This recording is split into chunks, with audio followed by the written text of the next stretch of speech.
অন্য শিবা পন্থা বিশেষ সংস্মৃতা বহি বাসুদেবে ভগবতী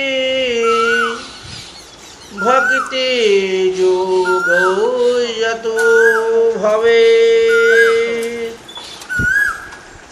পরমহংস শিরোমণি পরম বক্তা শ্রী শুকদেব গোস্বামীপাদ রাজা পরীক্ষিতকে লক্ষ্য করে সারা বিশ্ব মানবকে শাস্ত্রের একটি সুসিদ্ধান্তের কথা বললেন, একটি মহাসত্য বাণী আমাদেরকে ঘোষণা করে দিয়ে বললেন, হে জগৎজীব,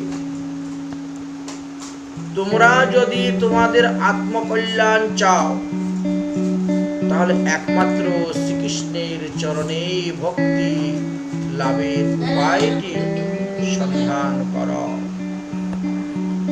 যেভাবে ভগবান শ্রীকৃষ্ণের চরণে ভক্তি লাভ করা যায় সেই পথ সেই মত অবলম্বন করো, সেই রাস্তা ধরো, সেই সম্প্রদায়ের অনুগত হয়ে ভজন করো, সেই সদ্গুরুর চরণাশ্রয় করো।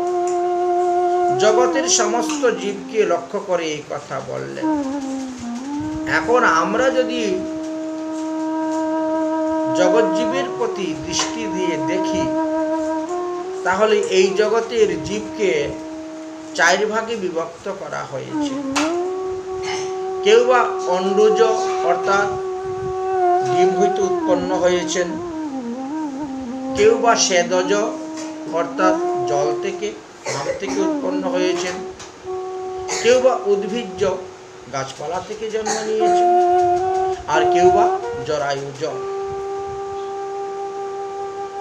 এইভাবে 4 ধরনের প্রাণী সৃষ্টি হয়েছে আমরা দেখতে পাই। এই 4 ধরনের প্রাণী সৃষ্টির মধ্যে এই জরায়ুজ জীবগণের মধ্যে যারা আছেন তাদের মধ্যে মনুষ্য জন্ম হলো সুদুর্লভ। কারণ 84 লক্ষ যোনি ভ্রমণ করার পর এই দেবের দুর্লভ মনুষ্য জন্ম পাওয়া যায়। যারা মনুষ্য জন্ম পেয়েছেন তারা মনে করবেন একমাত্র ভগবান শ্রীকৃষ্ণের কৃপাতে সুলভ হয়ে গেছে মনুষ্য জন্ম, তাই আমরা এই মনুষ্য জন্ম পেয়েছি। আমরা যে মানব জাতি বলে গর্ব করি, এই মানব জাতি কোথা হইতে এসেছে? যদি প্রকৃতভাবে বিচার করো তাহলে দেখবে আমরা শ্রীকৃষ্ণের পুত্র, আমরা ভগবান শ্রীকৃষ্ণের পুত্র, আমরা অমৃতেশ্ব পুত্র, আমরা অমৃতের পুত্র। যেমন ভগবান শ্রীকৃষ্ণের গুণ অবতার হলেন ব্রহ্মা, সেই ব্রহ্মার পুত্র হলেন মরীচি আদি অনেক ঋষিগণের কথাই উল্লেখ করা আছে। মরীচির পুত্র হলেন কশ্যপ ঋষি। এই কশ্যপ ঋষি তিনি দক্ষের 13টি কন্যাকে বিবাহ করেছিলেন। আরেকজন তার্ক নামক দক্ষ ছিল, উনি 4 জন বিবাহ করেছিলেন। এই 2 দক্ষ মিলিয়া 17 জন কথা জানা যায়। এই যে দক্ষ তিনার যে পত্নীগণ ছিলেন তাদের এক একজন থেকে এক এক প্রকার জীব প্রাণী সৃষ্টি হয়েছিল। অন্ডজ, শ্বেতজ, উদ্ভিজ্জ, জরায়ুজ বহুবিধ প্রাণী সৃষ্টি হইয়াছিল। এই জন্য এই কশ্যপ ঋষিকে প্রজাপতি বলা হয়। শ্রীমদ্ ভাগবত মহাপুরাণে দেখবেন প্রজাপতি কশ্যপ বলে আলোচনা করা আছে। কশ্যপ ঋষির ঔরসে অদিতির গর্ভে ইন্দ্র আদি সমস্ত দেবগণ জন্মগ্রহণ করেছেন। এমনকি ভগবানও এক অংশে বামন দেব রূপে আবির্ভূত হয়েছিলেন।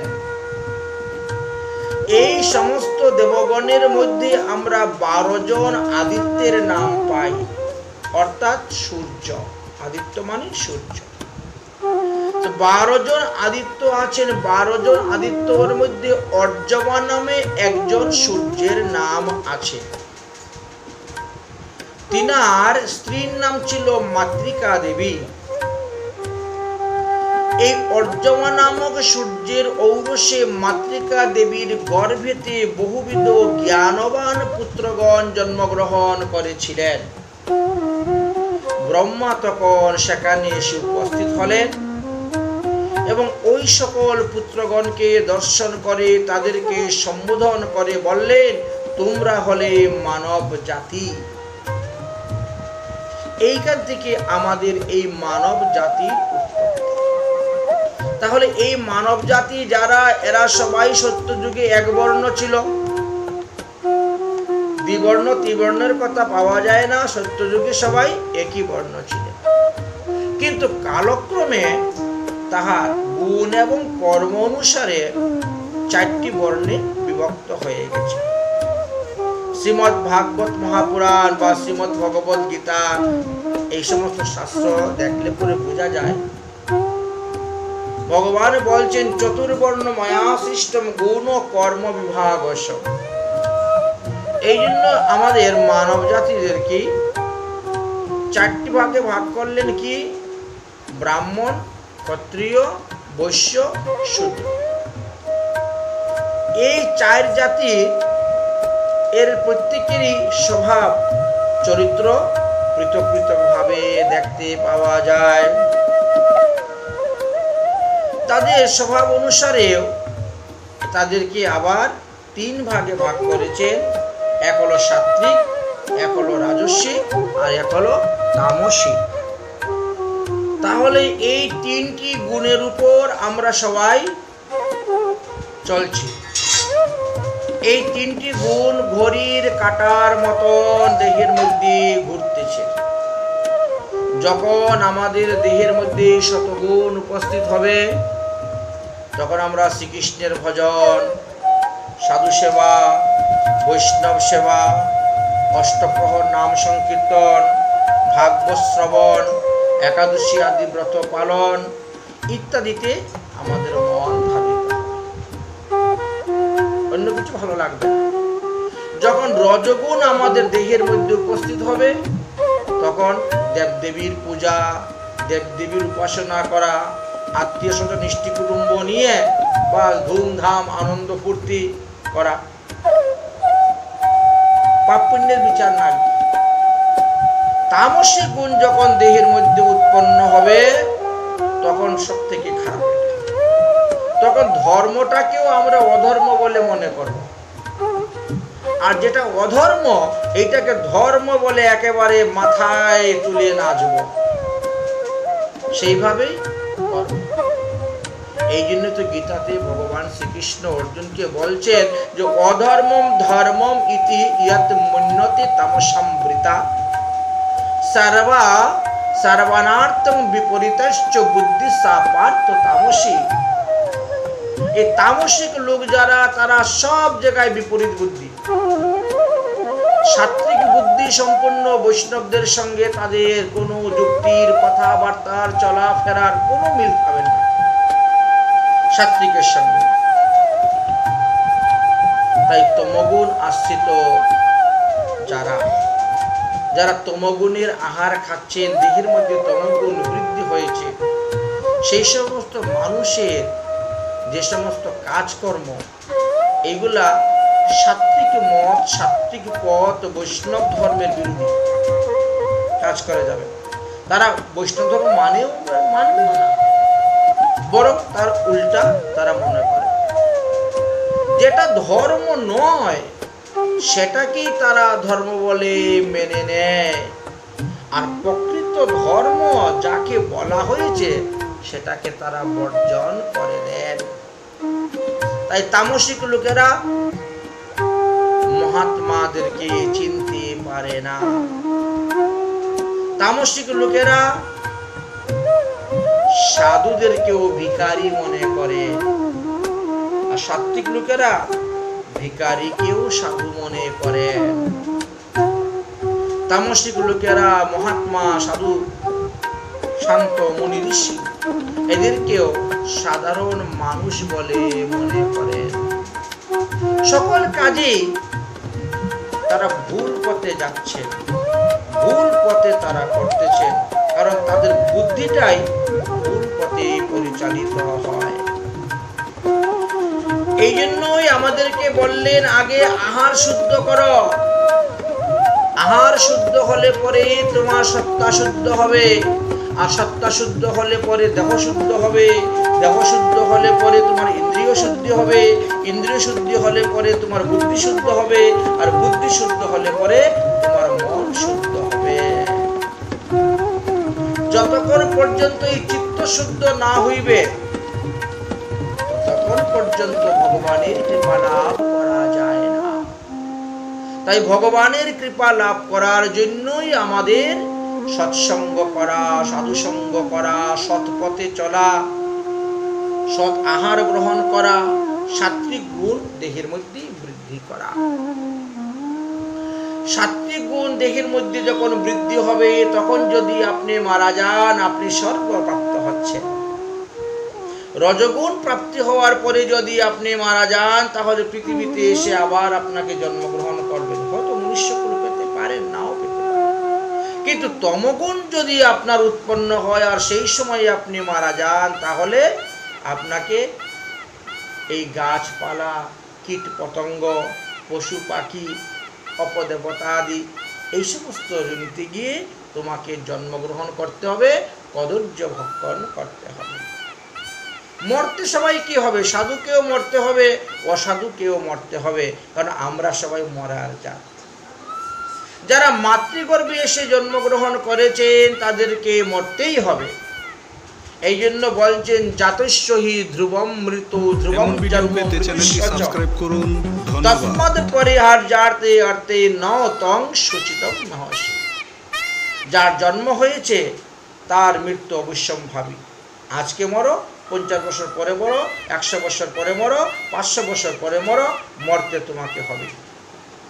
এবং যার মৃত্যু হয়েছে তাকে আবার কর্ম অনুসারে দেহ ধারণ করে আসতে হবে, তার জন্ম অবশ্যম্ভাবী। কোনো না কোনো জনিতে গিয়ে তিনি জন্মগ্রহণ করবেন। আর যদি সাধন ভোজন করতে পারেন তাহলে আপনার এই জন্ম মৃত্যুকে আপনি নিবারণ করতে পারবেন। পুনরায় আবার আর মাতৃগর্ভে এসে আপনাকে জন্মগ্রহণ করতে হবে না।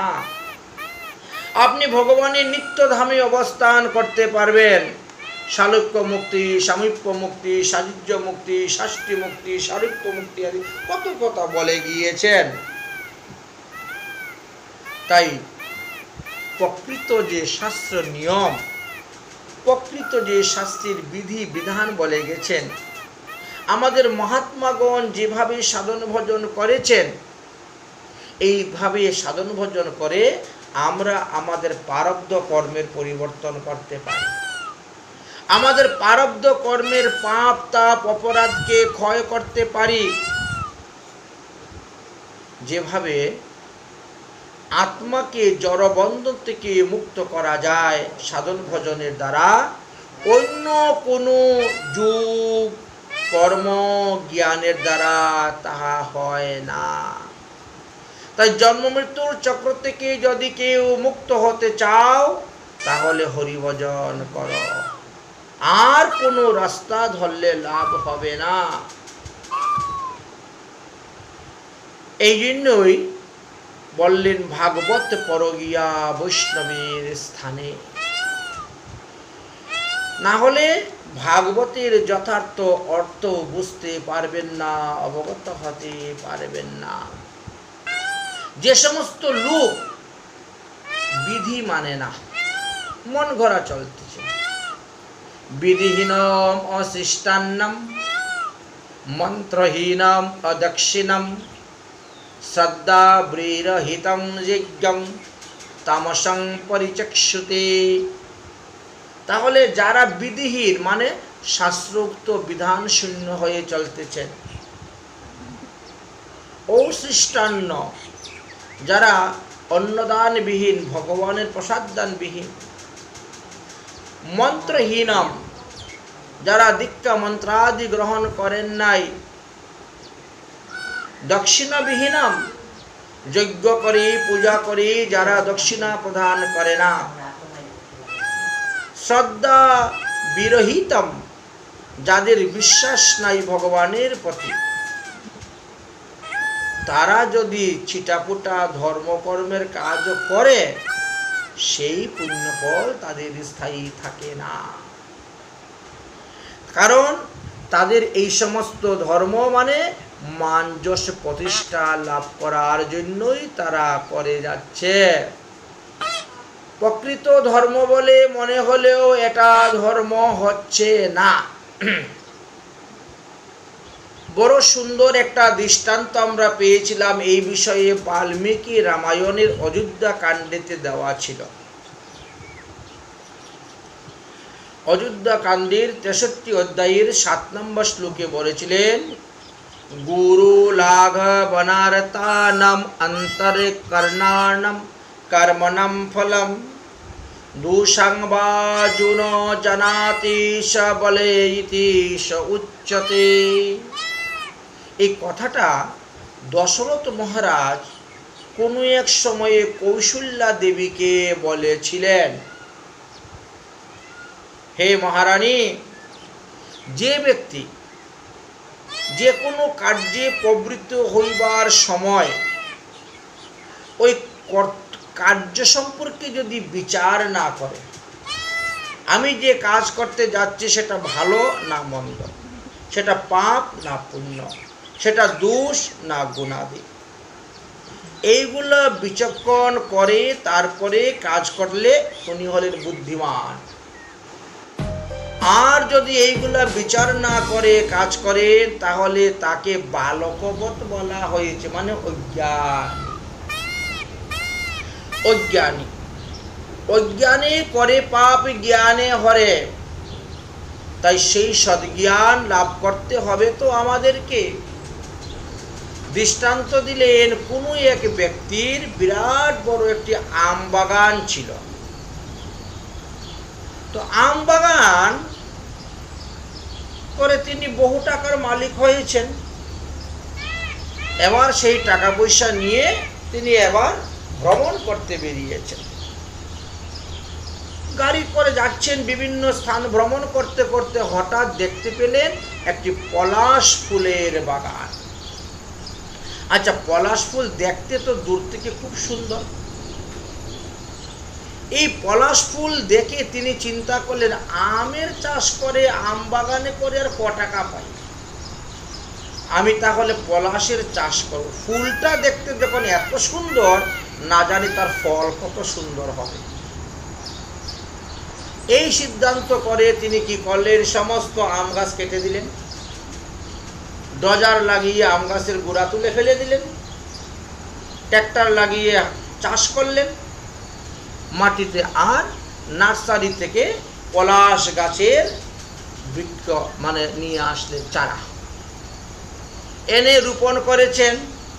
বেশ কিছু মালিও রেখেছেন, সময় মতো জল দিচ্ছেন, সার দিচ্ছেন, গোবর দিচ্ছেন, খাদ দিচ্ছেন। করতে করতে করতে করতে 5 বৎসর চলে গেল। 5 বৎসর ধরে খালি বৃক্ষের সেবাই করে যাচ্ছেন, যত্নই করে যাচ্ছেন। 5 বৎসর পরে যখন ফুল ফুটেছে, মনটা একেবারে ভরে গেছে ফুল দেখে। এইবার 5 বৎসরে আমার যত টাকা ব্যয় হয়েছে, এই 1 বৎসরই সমস্ত টাকা উঠে যাবে। ফুলগুলা যখন এত সুন্দর, তো না জানি তার ফল কত সুন্দর হবে। এই ফল বিক্রি করে না জানি কত পাব। এই লাভের আশা তিনি করলেন, কিন্তু পরে দেখা গেল তিনাকে দুঃখ ভোগ করতে হলো। পলাশ গাছের গোটা কোন কাজে লাগে? কোনো কাজে লাগে। পলাশ গাছের ফুল আমাদের সরস্বতী পূজায় লাগে, তো বছরে একদিন। কে আর কত টাকা দিয়ে কিনে নিয়ে আসবে, কত টাকাই হবে। পলাশ গাছের ডাল সন্ন্যাস গ্রহণের সময় লাগে, বা উপনয়ন সংস্কারের সময় লাগে, তাও তো কজন লোকই বা উপনয়ন সংস্কার করে। পলাশ গাছের পাতা পৈতা শোধন করতে লাগে। পৈতা মানে লঘুন বা যজ্ঞ পবিত্র বলা হয় শুদ্ধ ভাষায়, বুঝলেন? তো এতে আর কি হয়, ফুলও কেউ কিনতে যাবে না, পাতাও কেউ কিনতে যাবে না, আর ডালও কেউ কিনতে যায় না, লোকসান হয়ে গেল। তাহলে কোনো একটা কর্ম করতে গেলে আগেই আমাকে বুঝতে হবে এই যে কর্ম করছি এর থেকে লাভ হবে না লোকসান হবে, আগেই চিন্তা করতে হবে। আমাদের একটা চলতি ভাষায় কথা আছে না, ভাবিয়া করিও কাজ। হ্যাঁ, করিয়া ভাবলে কি লাভ হবে? অভিজ্ঞায় ফলং জুহি কর্মতেনা অনুধাবিতঃ শৌচং ফলম বেলায়াং যথায়া কিংসুকো সেচক। যে ব্যক্তি ফলাফলের আশা না ভাবিয়া কার্য করেন, অবশ্যই তাকে ওই পলাশ বৃক্ষে যে রোপণ করেছিল যে ব্যক্তি, ওই সেই ব্যক্তির মতনই দুঃখ পেতে হবে, কষ্ট পেতে হবে। তাই একেবারে সুসিদ্ধান্ত বলে দিলেন, নহি অন্য শিবপন্থা। অরে জীব, আর কোনো পথ তোমরা ধরিও না, সবাই একমাত্র কৃষ্ণ ভজন করা। জ্ঞানত সুলভা মুক্তি ভক্তি যজ্ঞাদি পূর্ণত স্বয়ং সাধন সাধস্য হরি ভক্তি সুদুর্লভা। ধর্ম অধর্ম যাহা কিছু শাস্ত্রে উক্ত আছে, সেই সকলেই মানব কল্যাণের জন্যই লেখা আছে। তার মধ্যে ভক্তি হলো সর্বশ্রেষ্ঠ পর্যপাসিত। এই ভক্তিকে আশ্রয় করিয়া যদি কেউ ধর্ম করেন, তাহলে তার পূর্ব জন্মের সমস্ত পাপের অবসান হবে। ভক্তিকে পরিত্যাগ করিয়া যদি কেউ ধর্ম করতে যায়, কর্ম করতে যায়, তাহলে সেটা অধর্মে রূপান্তরিত হয়ে যাবে, অধর্ম হয়ে যাবে। সুতরাং ভক্তি সংযুক্ত যে সমস্ত বস্তু আছে, দ্রব্য আছে, ভজন আছে, সাধন আছে, ধর্ম আছে, সেইগুলাই পালন করবেন। কর্ম আছে সেইগুলাই করবেন। ভক্তিতে তো সবার অধিকার নাই। এই জন্য গীতাতে দেখেন আগে কর্মের কথা বলে গেলেন, তারপরে জ্ঞানের কথা বলে গেলেন, তারপরে গিয়ে যুগের কথা বললেন। ভক্তির কথা তো দ্বাদশ অধ্যায়তে গিয়ে বললেন, গীতার দ্বাদশ অধ্যায়তে ভক্তি যুগ আমরা দেখতে পাই। তো এত পরে কেন ভক্তির কথা বললেন? বললেন যে ভক্তিতে তো সকলের অধিকার জন্মে না। ভক্তি কখনো কারো হৃদয়ে আপনা আপনি উপস্থিত হয় না। ভক্তি হৃদয়ে উপস্থিত হতে গেলে ভক্ত সঙ্গ করতে হবে, ভক্তের সেবা দিতে হবে, আর ভক্তির মুখ হইতে ভগবানের কথা শুনতে হবে। তবেই ভক্তি ধীরে ধীরে আপনার হৃদয়ের মধ্যে এসে উপস্থিত হইবেন। ভক্তিতে যাহার অধিকার জন্মিয়াছে, তাহাদের আচরিত অধর্ম গুলো ধর্মতে রূপান্তরিত হয়ে যায়।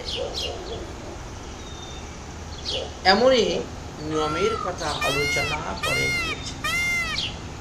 যেমন মনে করেন, নিমি নামে একজন দ্বিজ ছিলেন। নিমি নামে একজন দ্বিজ ছিলেন। তো তিনার একটি পুত্র সন্তান ছিল। ছোটবেলাতে পুত্র দীক্ষা গ্রহণ করে হরিভজন করতে জঙ্গলে চলে গিয়েছে। বহুদিন পরে সেই পুত্র বাড়িতে ফিরে এসেছে। পুত্রকে পেয়ে ব্রাহ্মণ, ব্রাহ্মণী, অন্যান্য ভাতৃরা সবাই আনন্দিত ও সন্তুষ্ট, প্রসন্ন। কিন্তু কিছুদিন পরে হঠাৎ সেই পুত্রটি মারা গেল। এখন পুত্র যখন মারা গিয়েছে তখন তিনি কি করবেন? পুত্রের উদ্দেশ্যে শ্রদ্ধার সহিত, ভক্তির সহিত, প্রেমের সহিত তিনি অন্ন ব্যঞ্জন আদি অনেক কিছু দ্রব্য দান করেছেন পুত্রের উদ্দেশ্যে। তো শ্রদ্ধার সহিত অর্পণ মানে শ্রাদ্ধ। এর আগে কিন্তু কেউ শ্রাদ্ধ কোনোদিনও করে নাই, শ্রাদ্ধ শব্দ হয় নাই। এই কারণে দেখা গেল শ্রাদ্ধ শব্দের উৎপত্তি হয়ে গেল। এখন ইনি যে কাজটা করেছেন এইটা অন্যান্যরা কেউ মেনে নিতে পারছেন না। আপনি ছেলে মরে গেছে, ছেলে মরার পরে সেই মৃতর উদ্দেশ্যে আপনি এই কাজ করছেন, এইগুলো তো আমাদের পূর্বপুরুষরা কেউ করে নাই। তুমি যে এইভাবে ভাত রান্না করে ভাতের পিণ্ডি দিচ্ছ, এইগুলো তো আমাদের পূর্বপুরুষরা কেউ করে নাই। তুমি এইসব নিয়ম নতুন করে বের করেছ, ইত্যাদি ইত্যাদি ভাবে ওনাকে সবাই ধমকাতে শুরু করল।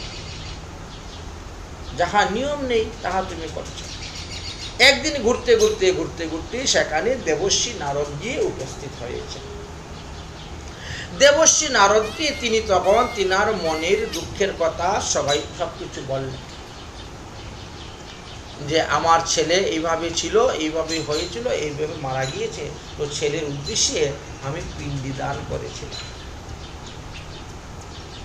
এখন এটা তো আমি কোথাও শাস্ত্রে পাই নাই, আমার মনে হয়েছে তাই আমি ছেলের নামে দিয়েছিলাম, কিন্তু সমাজ আমাকে ধরেছে, এই তুমি কোথায় পেলে এইসব নিয়ম কোথার থেকে? এখন বলেন তো কি করি মহা? হ্যাঁ, আপনি এমন একটা ব্যবস্থা করেন আমি যেটা করেছি সেটা যদি ধর্মতে রূপান্তরিত হয়। আপনি তো ব্রহ্মার পুত্র, যখন তখন ব্রহ্মলোকে যেতে পারেন। অতএব আপনি ব্রহ্মাজিকে বলবেন আমি যে কাজটা করেছি এটা যেন ধর্মতে রূপান্তরিত হয়ে যায়। কারণ আমি বিচার করে দেখলাম যে আমাদের শরীরের পতন হয়, আত্মার তো পতন হয় না। আত্মা তো এখনো আছে, ঘুরে বেড়াচ্ছে। তো আমি যদি সেই আত্মার উদ্দেশ্যে কিছু দান করি, আত্মা তো সন্তুষ্ট হবে, প্রসন্ন হবে। আত্মা তো কখনো মরে না। আত্মা একটা দেহকে ত্যাগ করে দিয়ে আরেকটা দেহ ধারণ করতেছে। আত্মা তো অবিনশ্বর। সে আত্ম উদ্দেশ্যে আমি দান করেছি, এটাকে নৈমিত্তিক দান বলা হয়, এটাকে নৈমিত্তিক শ্রাদ্ধ বলা হয়। অতএব আপনি একটু ব্রহ্মাজিকে বুঝিয়ে বলবেন আমি যে বিধানটা করেছি, বিধিটা করেছি, যদি এইটা ধর্মে রূপান্তরিত করা যায় তাহলে সবাই করবে, সবাই মানবে। এতে যারা মারা যাচ্ছেন তাদের আত্মার ঊর্ধ্বগতি হবে, আত্মার কল্যাণ হবে। দেবর্ষি নারদ তখন সেই সব কথা শুনলেন। শোনার পরে তিনি ব্রহ্মার কাছে গিয়ে উপস্থিত হলেন এবং সেই নিমি নামক দ্বিজের সমস্ত দুঃখের কথা বললেন। কারণ ইনাকে এখন একঘর করে দিবে, পঞ্চায়েত থেকে বাদ করে দিবে, গ্রাম ছাড়া করে দিবে, এমন একটি উৎপাত হয়ে গেছে। ব্রহ্মা সমস্ত কথা শুনলেন। শোনার পরে তিনি কি বললেন? ধর্ম ভবতি অধর্ময়পি কৃত্য ভক্তি তো বা অচ্যুত পাপং ভবতি ধর্ময়পি ভবাত ভক্তি কৃত হরে। ব্রহ্মা তখন ভগবানকে বলছেন, হে হরে, হে ভগবান, তোমার ভক্তকৃত অধর্মটা আচরণটাও ধর্মেতে রূপান্তরিত হয়ে যায়। অতএব এই নিমি নামক দ্বিজ যে কাজটা করেছেন এটা জীবের মঙ্গলের জন্য, জীবের কল্যাণের জন্য, এটা ধর্ম বলে গ্রহণ করা হোক। এতে জীবের কল্যাণ হবে। আর তোমার অভক্ত যারা, অভক্তের ধর্ম আচরণ পাপ বা অধর্মেতে রূপান্তরিত হয়ে যায়। যেমন একাদশী আদি ব্রত দিবসে শ্রাদ্ধ করা, অন্নদান করা, এটা অধর্ম। এই জন্য আলোচনা করছে। তাহলে আমাদের পৃথিবীর মানুষ কি করে? আমাদের পৃথিবীর মানুষরা কি করে? শ্রেষ্ঠ ব্যক্তি যা আচরণ করে যাচ্ছে সেটাই তো আচরণ করেন। গীতাতেও ভগবান শ্রীকৃষ্ণ এই কথাই বলে গিয়েছেন, ইয়াদা ইয়াদ আচরতিম শ্রেষ্ঠৌ তদন্তো দেবতরুজনা তৎ প্রণম্য মে কুরুতে লোকস্তদানুবর্ততে। ভগবান শ্রীকৃষ্ণ বললেন, হে অর্জুন, শ্রেষ্ঠ ব্যক্তি যাহা আচরণ করেন, অপরাপর সাধারণ লোক যারা আছেন তারা সেটাকেই ধর্ম বলে মনে করেন। তাই শ্রেষ্ঠ ব্যক্তি তো তারা শাস্ত্রগ্রন্থ দেখে, বিধিবিধান দেখে, যেটা প্রমাণ্য বলিয়া স্বীকৃতি হয়েছে, কর্তব্য বলিয়া মনে করেন, গ্রহণ করেন, সেটা তারা আচরণ করেন। আর তাদের দেখা দেখি অন্যান্য জনগণ, সাধারণ মানুষগণ আচরণ করিয়া তাকে ওই মহৎ ব্যক্তির অনুগত হয়ে থাকেন। আর এটাই সুসিদ্ধান্ত।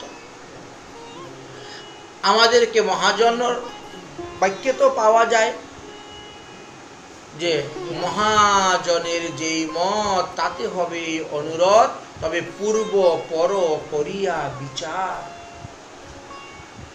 পূর্ব মহাজনগণ যেভাবে বলে গিয়েছেন, বর্তমান মহাজনগণ যাহা কিছু বলে যাচ্ছেন, এইগুলো একটু বিচার করে গ্রহণ করিয়া, বিচার করে গ্রহণ করতে হবে। এই জন্য আমাদের বৈষ্ণব স্মৃতিশাস্ত্র নামক গ্রন্থ আস্বাদন করতে হবে। এই জন্য শ্রী গুরুর বাক্য, গুরু বাক্য শাস্ত্র বাক্য চিত্ততে করিয়া ঐক্য সতত সুকার্য করিবে, সতত ভাসিবে ব্রহ্মমাঝ। তাহলে এখন কথা হলো, আমরা কে কত বড় ধার্মিক সেই বিষয়ে বিচার না করে, আমরা কে কতটা মনের মানুষ হতে পেরেছি, আমরা কে কতটা মনুষ্যত্ব অর্জন করতে পেরেছি, সেটাই দেখতে হবে। না হলে এই যে আমরা বর্তমানে দেখতে পাই দলাদলি, বিভিন্ন সাধু সমাজে, বিভিন্ন বৈষ্ণব সমাজে, বিভিন্ন স্থানে এই নিয়ে দেখবেন অনেক দলাদলি হয়ে যাচ্ছে। কারণ আকাশের যেমন অন্ত নাই, পাখির যতটুকু শক্তি আছে ততটুকু উড়ে যাচ্ছে, যে পাখির যত শক্তি আছে সেই পাখি ততটা উড়ে যাচ্ছে। ঠিক তেমনিভাবে আমাদেরও তো শাস্ত্রের শেষ নাই, শাস্ত্রের সিদ্ধান্তের শেষ নাই। আমাদের মধ্যে নানা মুনি নানা মত আছে। তাহলে এখানে মতভেদ দেখা যাচ্ছে। সমস্ত মতভেদের সমাধান হয়ে যাবে যদি আপনি সদ্গ্রন্থ, সৎশাস্ত্র করেন, সদ্গুরু চরণাশ্রয় করেন, সৎ সঙ্গ করেন, তাহলে সমাধান হয়ে যাবে। আমাদের মধ্যে মনুষ্যত্বের অভাব, অথচ আমরা নিজেকে বড় পণ্ডিত, নিজেকে বড় জ্ঞানী, নিজেকে বড় সাধক, নিজেকে বড় ভক্ত বলে আমরা মনে করি। আর এর কারণে আমরা একজন আরেকজনের মতটাকে মেনে নিতে পারি না পারার কারণেই এত দল, এত দলাদলি, এত হিংসা ইত্যাদি হয়ে থাকে। তাহলে আমাদের মনুষ্যত্বটা অর্জন না করলে এই অবস্থা হয়। মনুষ্যত্বটাই আমাদেরকে অন্যান্য পশু হইতে শ্রেষ্ঠ আসন দিয়েছেন। এই জন্য বলা হয় মানব জাতি শ্রেষ্ঠ। এই কারণেই শাস্ত্র গ্রন্থ পড়ার পরেও নিরপেক্ষ দৃষ্টির দ্বারা আপনাকে বিচার করতে হবে, দেখতে হবে। অধিকাংশ লোকই মনুষ্যত্ব লাভে পিছনে আছেন, এখনো লাভ করতে পারেন নাই। এখনো তাদের মধ্যে অধিকাংশই দেখা যায় পশু বুদ্ধি, মানে কে কাকে মারবে, কে কারে খাবে, এইভাবে পশু বুদ্ধি। কৃষ্ণ ভক্তর কথা বললেন। যদি কোনো কৃষ্ণ ভক্ত কোনো কারণে বিধি লঙ্ঘন হয়ে যায়, বিধানের লঙ্ঘন হয়ে যায়, বা বেদে যাহা নিষেধ আছে তাহা সেই রকমও পাপাচরণে পড়ে যান,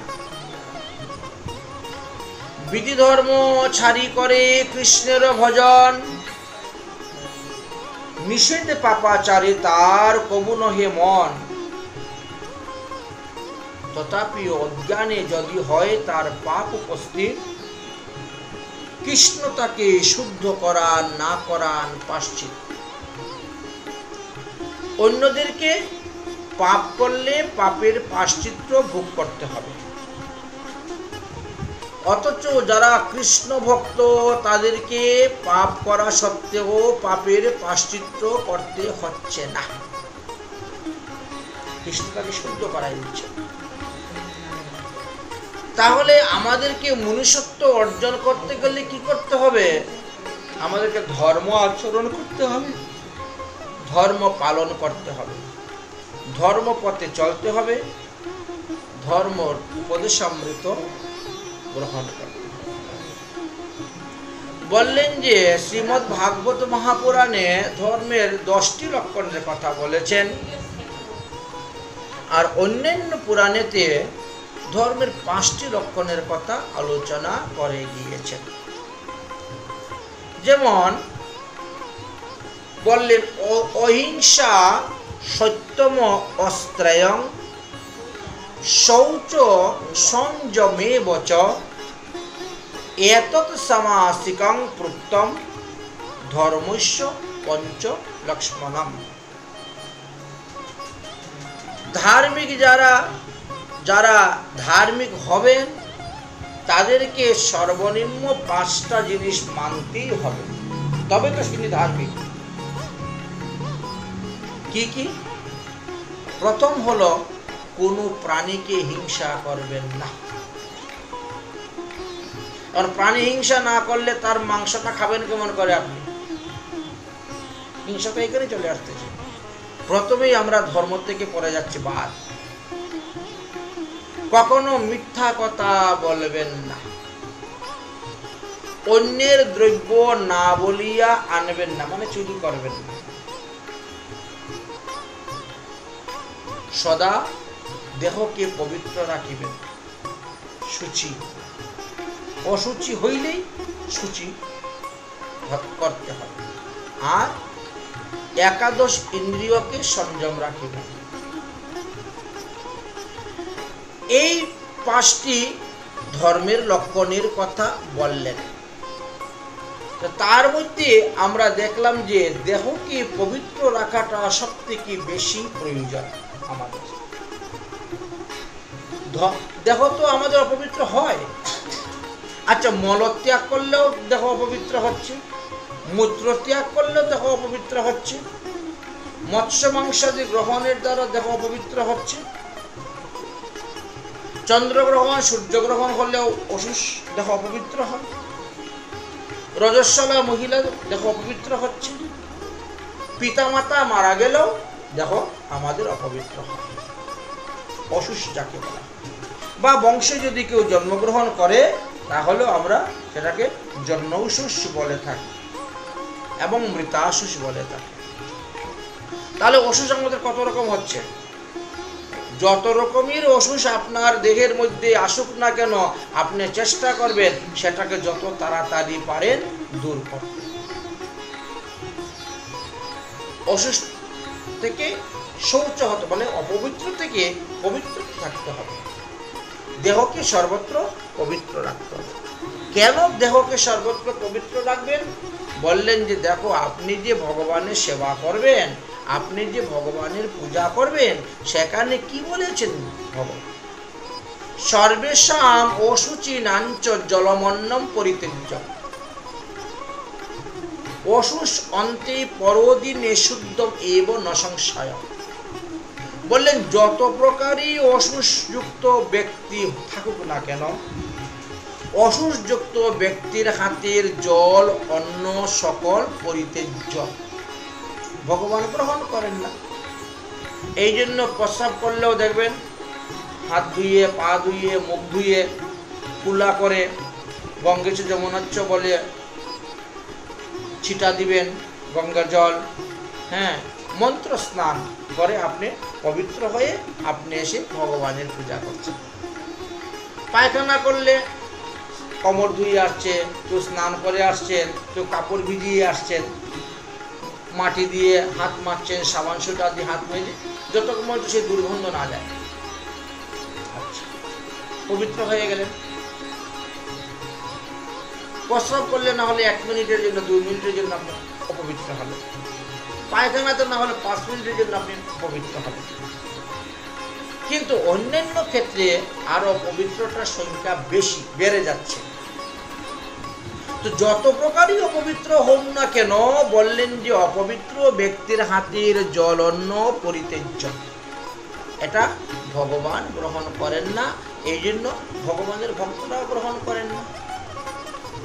সাধুগুরু বৈষ্ণবরা দেখবেন অশুষ ব্যক্তির বাড়িতে গিয়ে সেবা গ্রহণ করেন না, অশুষ ব্যক্তির হাতে সেবা গ্রহণ করেন না।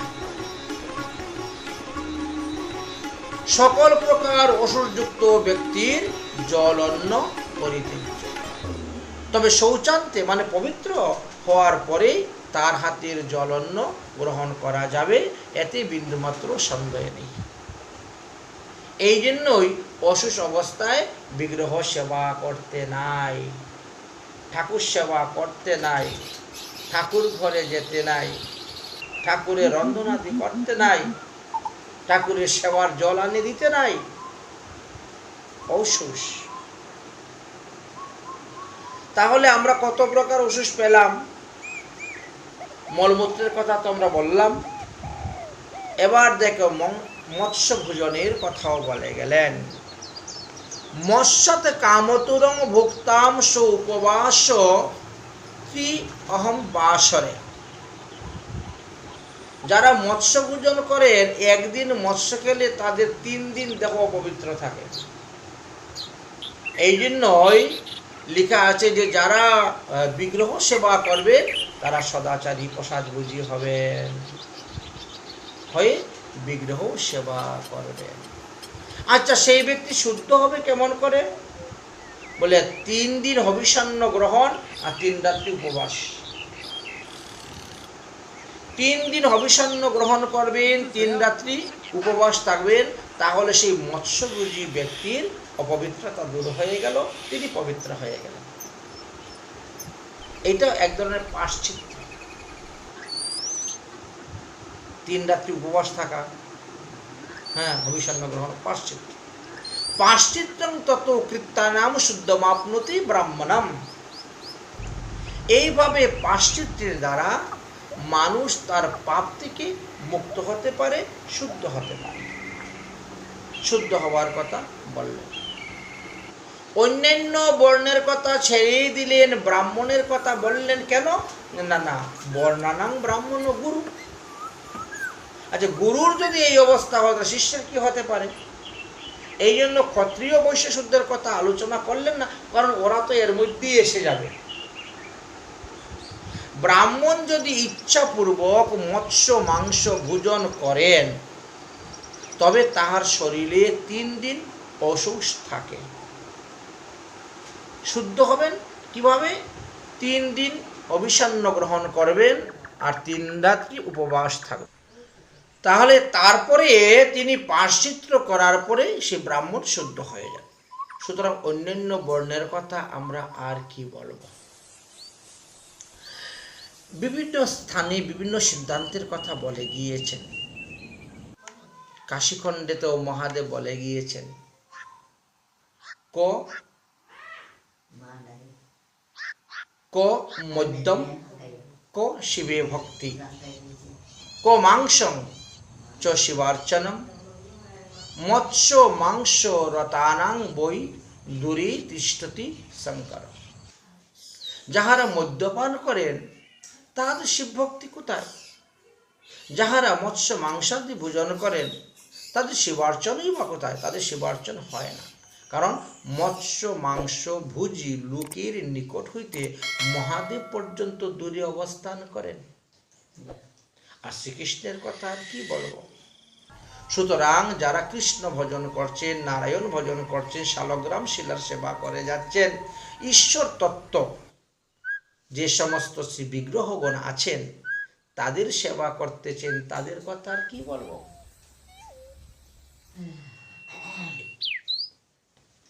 এইবার দেখেন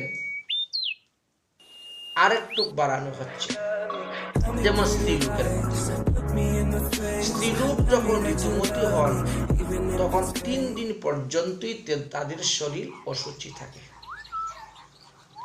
এই 3 দিন তারা তুলসী বৃক্ষে তো জল দিতে পারবে না, ঠাকুর গৃহে ঢুকাই নিষিদ্ধ, ঠাকুরের কোনো কাজ করতে পারবে না।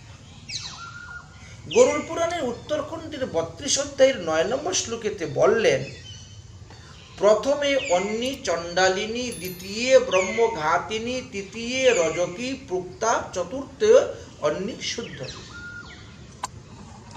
অর্থাৎ একজন নারী যখন ঋতুবতী হন, রজস্বলা হন, তখন প্রথম দিনে তিনি চণ্ডালিনীর মতো অপবিত্র, এই জন্য তার হাতের জলন্ন গ্রহণ করা যাবে না। দ্বিতীয় দিবসে তিনি ব্রহ্মহত্যা পাপিনী, ব্রহ্মঘাতিনী, তাই এই জন্য তার হাতে জলন্ন গ্রহণ করা। তৃতীয় দিবসে তিনি রজকিনী, মানে রজক পত্নীর সদৃশ্য। চতুর্থ দিবসে তিনি শুদ্ধ হন এবং পঞ্চম দিবস থেকে তিনি বেদাদি সমস্ত কার্যের অধিকার লাভ করিতে পারেন। তো এগুলো তো শাস্ত্র সিদ্ধান্ত। আমরা যদি শাস্ত্র মেনে না চলি আমরা ইহকালেও সুখ পাবো না, আর পরকালেও কি শান্তি লাভ করতে পারবো না। আমাদেরকে নরকাদি ঘোর যন্ত্রণা ভোগ করতেই আমাদের। যে পর্যন্ত রজ নিবৃত্তি না হয় সেই পর্যন্তই বিগ্রহ সেবা করা তাদের নিষিদ্ধ, মন্দিরে প্রবেশ করা তাদের নিষিদ্ধ। তবে তারা মানসিক সেবা করতে পারেন, তারা হরিনামের মালা জপ করতে পারবেন, তারা তিলক ধারণ করতে পারবেন, গুরুদেবের দেওয়া আহ্নিক মন্ত্র তারা জপ করতে পারবেন, এমনকি হরিনাম শ্রবণ, গীতা ভাগবত পাঠ শ্রবণ তারা করতে পারবেন। হাতে নিয়ে পাঠ করতে পারবেন না।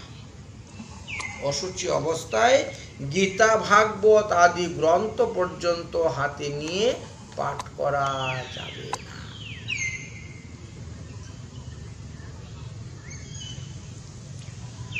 গরুড় পুরাণের উত্তরখণ্ডের 32 নম্বর অধ্যায়ের 10 নম্বর শ্লোকেতে বলছেন,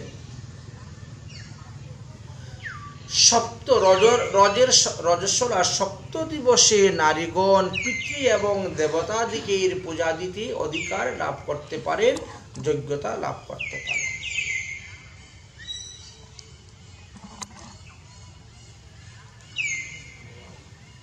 আর একটি উপায়ের কথা বললেন যে রজস্বলা স্ত্রীর যদি পুনরায় 17 দিনের মধ্যে তিনার আবার রজ দেখা দেয় তাহলে কোনো অসুষ পালন করতে হয় না। কিন্তু 18 দিবসে যদি রজ দেখা দেয় তাহলে তাকে একদিন মাত্র অসুষ পালন করতে হবে। 19 দিনের দিন যদি রজ দেখা দেয় তাহলে তাকে 2 দিন অসুষ পালন করতে হবে। আর 20 দিন হইতে যেদিনই হোক না কেন তাকে 3 দিন মানতেই হবে। কুর্ম পুরাণেও এই কথাই আলোচনা করে গেছেন 23 অধ্যায়ের 71 নম্বর শ্লোকে। নৈষ্ঠিকানাং ব্রণপ্রস্থানাং যতিনাং ব্রহ্মচারিণাম নৌ শৌচো কৃতই তদ্বি প্রতীতে চৌ তথামৃতে। একমাত্র যারা নৈষ্ঠিক ভক্ত হয়ে গেছে, বাড়িঘর ত্যাগ করে, ছেলে মেয়ে মাতা পিতা আত্মীয় স্বজন ইষ্টি কুটুম্ব সবাইকে ত্যাগ করে একেবারে ভগবতের নামে বেসে গেছে, ভগবানের নামে বেসে গেছে, বাড়িঘর ত্যাগ করে তীর্থ ভ্রমণ করতেছেন, তীর্থে বাস করতেছেন, ওই রকম নৈষ্ঠিক ভক্ত যদি কেউ হতে পারে তাহলে তিনার গায়ে অসুখ লাগবে না। মাতা পিতা মারা গেলেও অসুখ লাগবে না, তাদের গায়ে অসুখ লাগে না। অন্যত্র সকলকেই অসুখ পালন করিতে হয়। তো সেই রকম নৈষ্ঠিক ভক্ত হওয়া তো চারটিখানি কথা নয়, মুখের কথা নয়। যারা হতে পেরেছেন তারা মানছে না,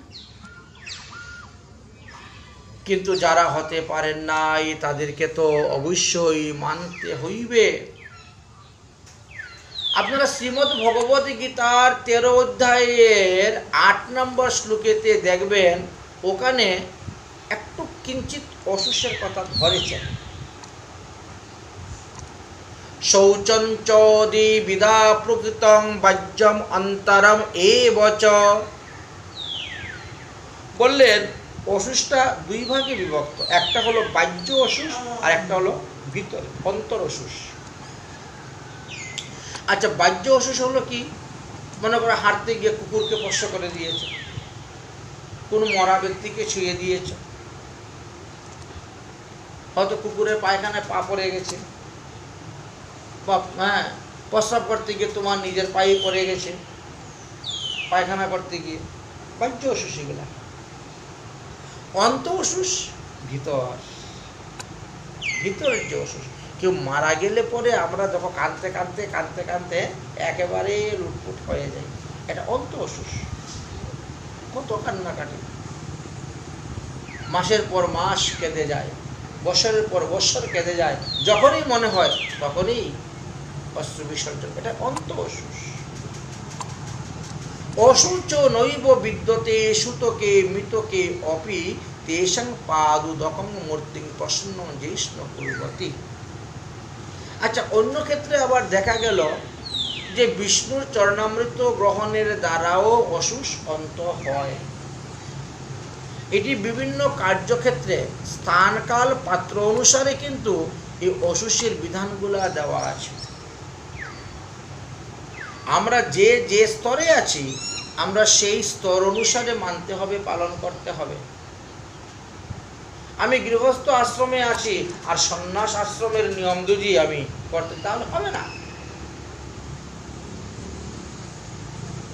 কারণ সন্ন্যাসীর জন্য যেটা ধর্ম সেটা আমার জন্য অধর্ম হয়ে যাবে। আবার আমি গৃহস্থের জন্য যে ধর্ম, যাজন সন্ন্যাসের জন্য সেটা অধর্ম। ধর্ম কখনো ব্যক্তি বিশেষ হয়, ধর্ম কখনো বস্তু বিশেষ হয়, ধর্ম স্থান কাল পাত্র অনুসারে ভিডিও পেতে স্ক্রিনে থাকা ডান দিকের ভিডিওটিতে ক্লিক করুন। আরো ভিডিও পাওয়ার জন্য আমাদের চ্যানেলটিকে সাবস্ক্রাইব করুন। জলভ্রাম স্মৃতো বজ্জম ভাব শুদ্ধি তদন্তরম। বলেন বাইরের যে অসুখটা ওইটা তো জল এবং মাটির দ্বারাই শুদ্ধ হয়ে যায়, মৃত্তিকা স্পর্শের দ্বারা, গঙ্গার জল স্পর্শের দ্বারা দূর হয়ে যায়। কিন্তু অন্ত অসুখটা এত সহজে তো দূর হয় না। কেউ মারা গেলে পরে যে আমাদের ভিতরটা যে কাঁদে।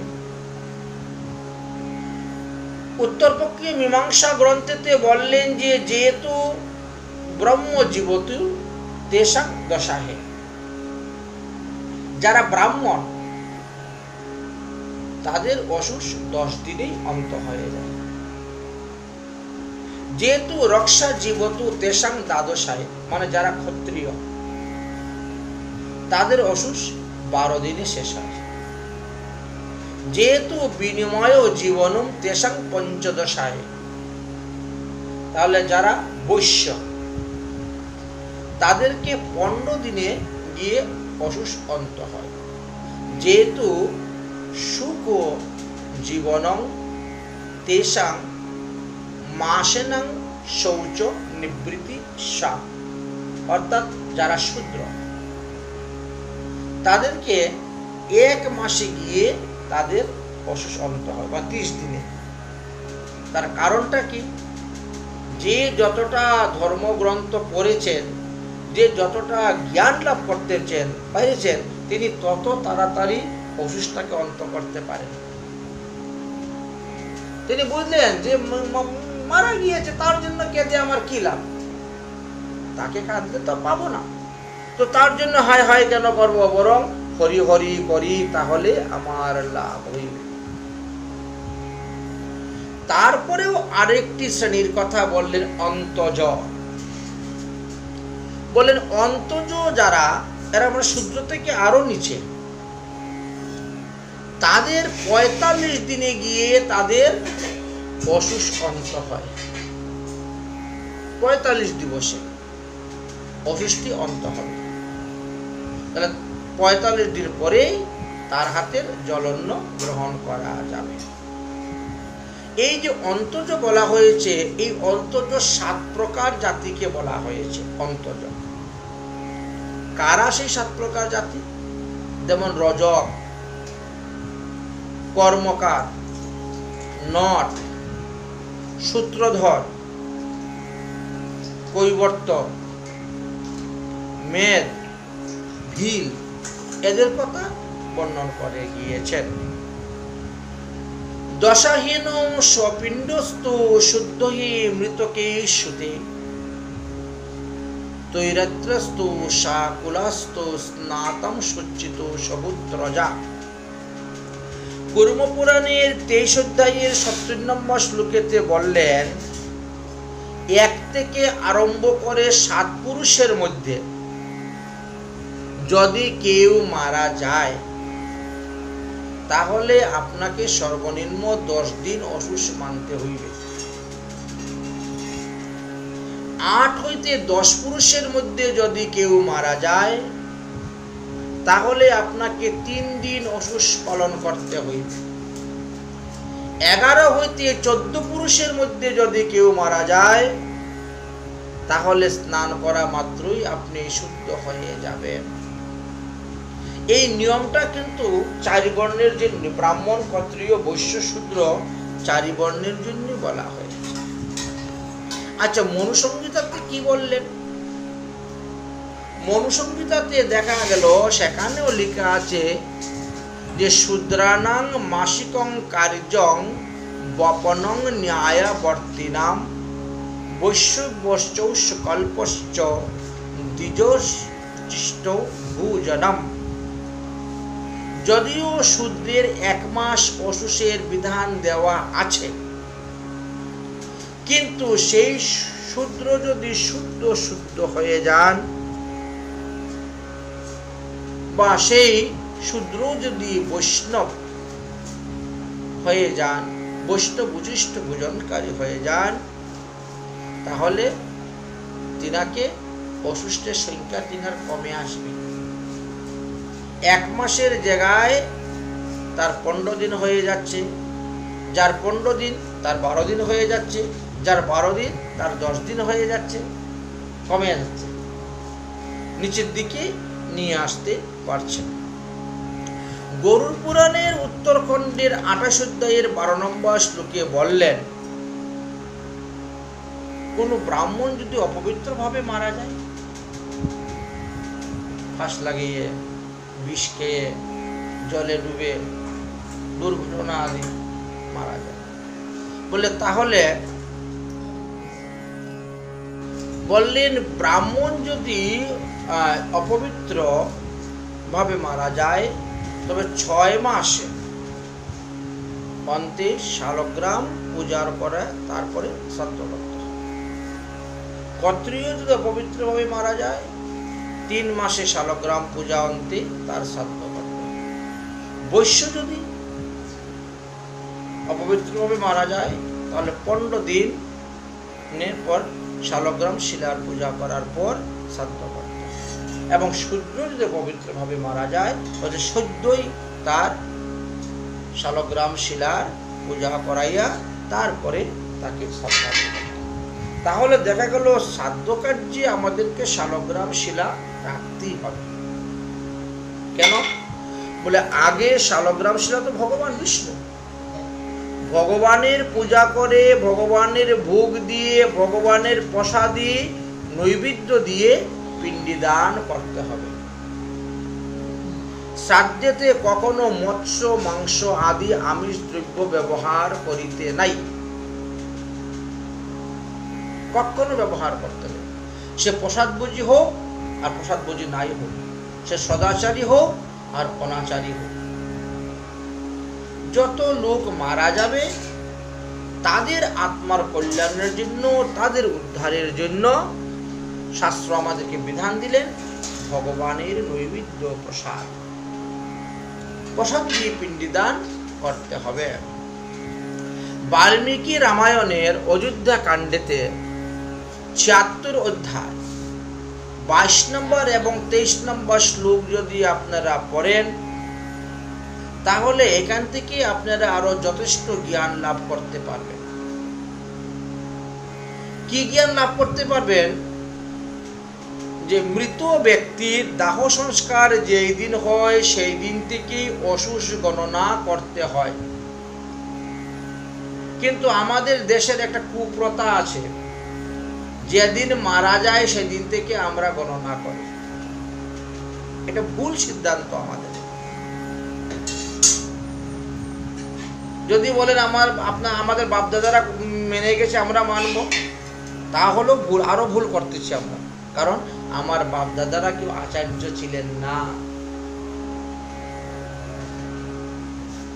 তাদের কথা মানবো কেমন করে? শাস্ত্রের কথা আমাদেরকে মানতে হবে। শাস্ত্রে আমাদেরকে কি দিয়েছেন দেখেন, বললেন এই আজকে রাত্রে যদি কেউ মারা যায় তার দাহ সংস্কার তো আজকে করা সম্ভব নয়, লোকজন জড়ো করতে হবে। আজকালকে অধিকাংশ লোকেরই ছেলে মেয়েরা বাইরে চাকরি করে, দেশ দেশান্তরে থাকে, তারা আসবে, মুখ অগ্নি করবে, করতে করতে কালকে হয়ে যাবে। তো কালকে আগামীকালকে যখন হবে দাহ সংস্কার, তাহলে আগামীকালকেই তাকে গণনা করতে হবে। ওই দিন থেকে, মৃতের দিন থেকে গণনা করা যাবে না, এই সিদ্ধান্তটা আমাদের। তার একটা উদাহরণ দিলেন খুব সুন্দর। কি উদাহরণ দিয়েছেন একটু মন দিয়ে শুনুন। বাল্মীকি রামায়ণের অযোধ্যা কাণ্ডের ৬৫ অধ্যায়ের ৬৭ নম্বর শ্লোকেতে তার উদাহরণ দেওয়া আছে। ভগবান রাম, লক্ষ্মণ, সীতা বনবাসে চলে গেলেন। তার বহুদিন পূর্বেই শত্রুঘ্ন, ভরত মামার বাড়ি চলে গিয়েছে, বুঝেছেন? মামার বাড়ি এরা আগেই বেড়াতে চলে গিয়েছিল। তো মামার বাড়ি চলে গিয়েছেন বেড়াতে, তারা তো জানেও না যে দশরথের মৃত্যু হয়েছে বা রাম লক্ষ্মণ বনবাসে গিয়েছেন, কিছুই তারা জানে না। কারণ এত দূরই তাদের মামার বাড়ি ছিল, বর্তমানে এটা পাকিস্তান, মামার বাড়ি ছিল। তো এইখানে লেখা আছে কি, ইতি মাতুশ্চ রামশ্চ সুমিত্রাশ্চৈভ্যু সন্নিধৌ রাজা দশরথায় শৌচারং জীবান্তরণম উপগমন। আচ্ছা, যিনার 4টা পুত্র সন্তান ছিল, রাম লক্ষ্মণ বড় শত্রুঘ্ন, 4 পুত্র থাকা সত্ত্বেও দশরথের মুখ অগ্নি করার মতন কোনো ছেলে নাই বাড়িতে। আচ্ছা,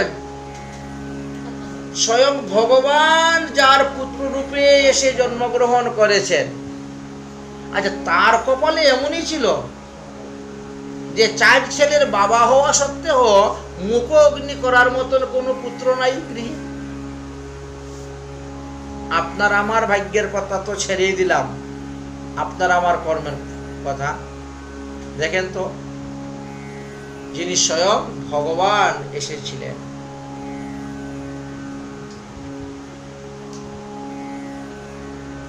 তখন কি করা যাবে? বড় চিন্তার মধ্যে পড়া গেল যে তাহলে দশরথ মহারাজের শরীরটাকে সুগন্ধিযুক্ত তৈলের মধ্যে ডুবিয়ে রাখা হোক। সুগন্ধিযুক্ত তৈলের মধ্যে ডুবিয়ে রাখলেন। দেওয়া আছে তৈল দুনাথ সহিতংশ্চ সচিবস্তং নরাপীতম হামৃত অহম ইতি জ্ঞাতা স্তস্ত্রয়াতং পর্যদেবনম। এখন কি করা যায়? রাম লক্ষ্মণকে তো কোনো অবস্থাতেই ফিরিয়ে আনা যাবে না। এরা 14 বছরের জন্য বনবাস চলে গেছে পিতৃসত্য পালনের জন্য, এরা তো আসবে না। তো ভরত শত্রুঘ্নকে ফিরিয়ে আনা যাবে মামার বাড়ি থেকে। তাহলে লোক পাঠাও মামার বাড়ি থেকে আনার জন্য। তাদের কুলগুরু তো মহামুনি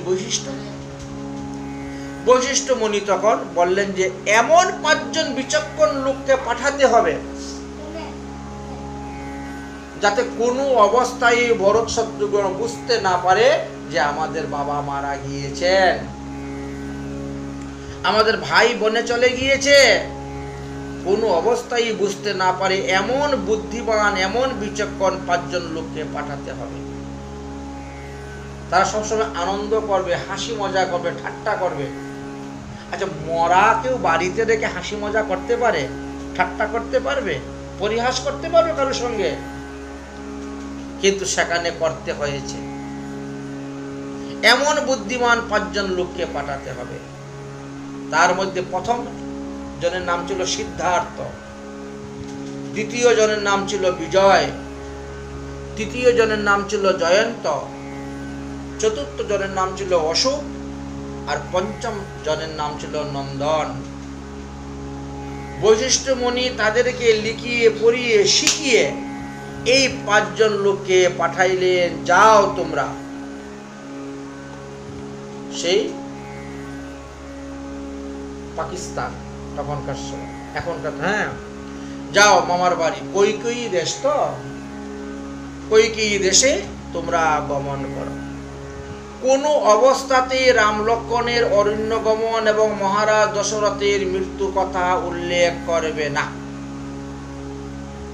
যত পর্যন্ত দাহ সংস্কার না হয় তত পর্যন্ত অসুস আরম্ভ হয় না।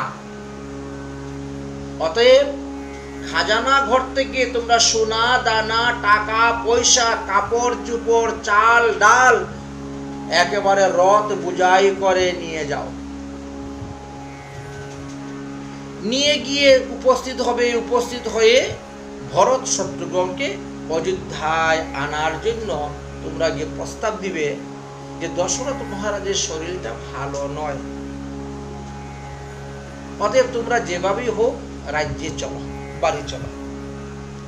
দশরথ মহারাজ যাতে সুস্থ হন, ভালো থাকেন, এর জন্য এই সমস্ত দ্রব্য গরিব, দুঃখী, কাঙ্গাল, দিন দরিদ্রকে সেবা করে দাও, দান করো।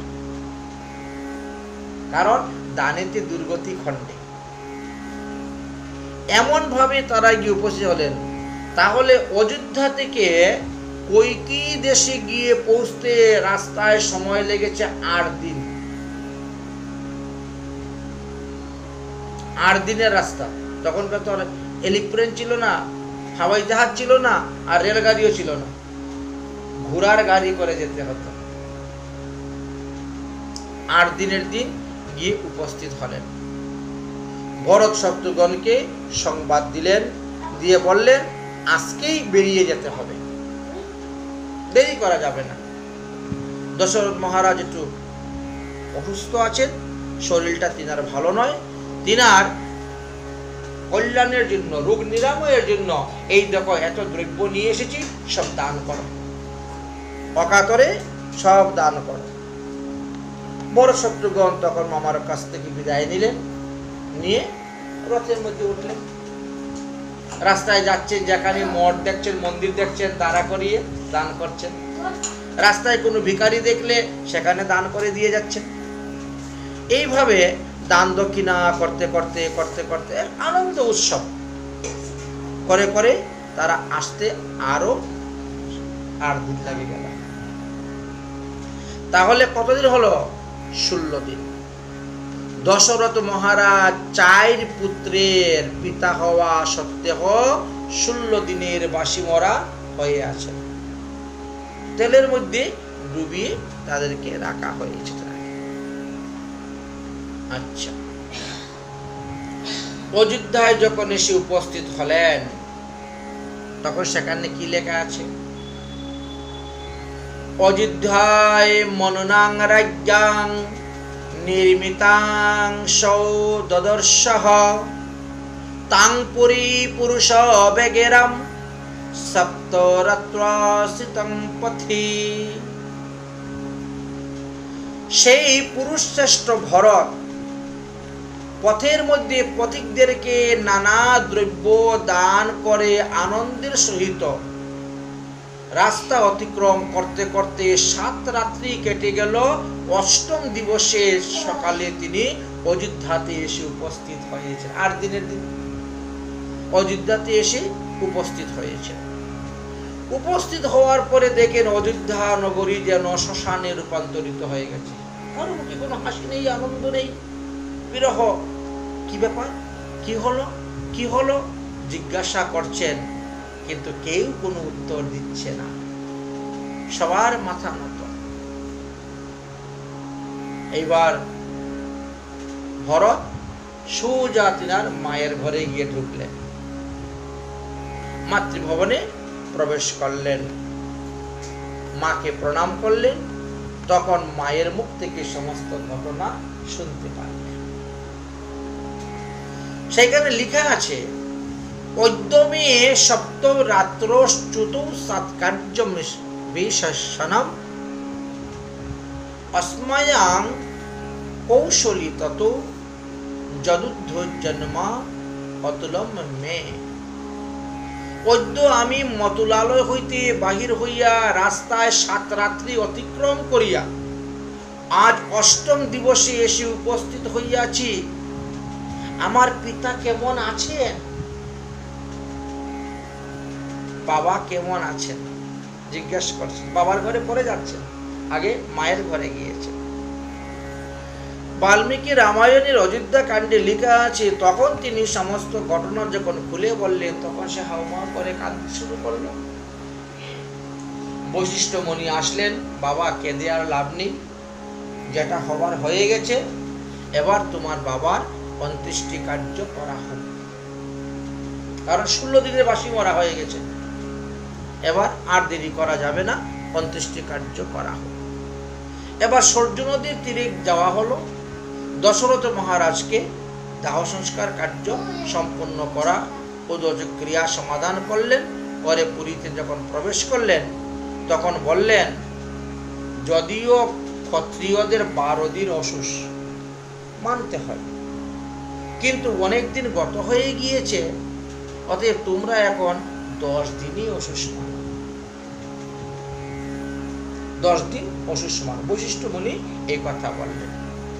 লেখা আছে, ভৌমৌ দশম্যাং ভৌমং দশাহং বেনায়ন্ত দুঃখতম। মানে দুঃখের সহিত তারা 10 দিন অতিবাহিত করলেন, ভূমিতে শয়ন করলেন। মা বাবা মরলে যেভাবে আমাদের থাকতে হয়, গলায় ধারা আদি গ্রহণ করলেন। করার পরে এবার বলে তাহলে শ্রাদ্ধ কার্য, 12 দিনের দিন শ্রাদ্ধ। 10 দিন অসুস পালন করে যে 11 দিন শ্রাদ্ধ হবে না, 12 দিনের দিন শ্রাদ্ধ হবে।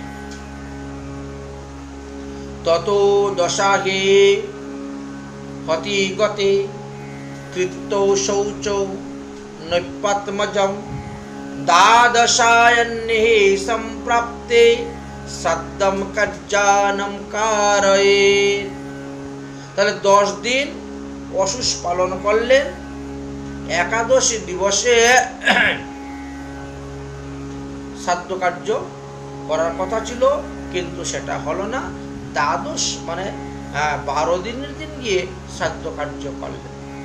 তাহলে একাদশ দিনের দিন কেন হলো না? বলছেন তাহলে মনে হয় একাদশী আদি ব্রত পরে গিয়েছিল, কারণ একাদশীতে শ্রাদ্ধ করা তো নিষিদ্ধ লেখা আছে, এই জন্যই শ্রাদ্ধ কার্য হলো। বললেন তোমার পিতার আত্মার কল্যাণের জন্য তুমি অন্ন দান করো, ব্যঞ্জন দান করো, ধন রত্ন দান করো, গাভী গরু দান করো, বৃষ সার দান করো, বাড়িঘর দান করতে পারো, ভূমি দান করতে পারো ইত্যাদি। ত্রয়োদশ দিবস প্রাপ্তকালে ভরত তাহার পিতার কার্য সম্পূর্ণ করেছিলেন। তাহলে কতদিন হয়ে গেল? 29 দিন।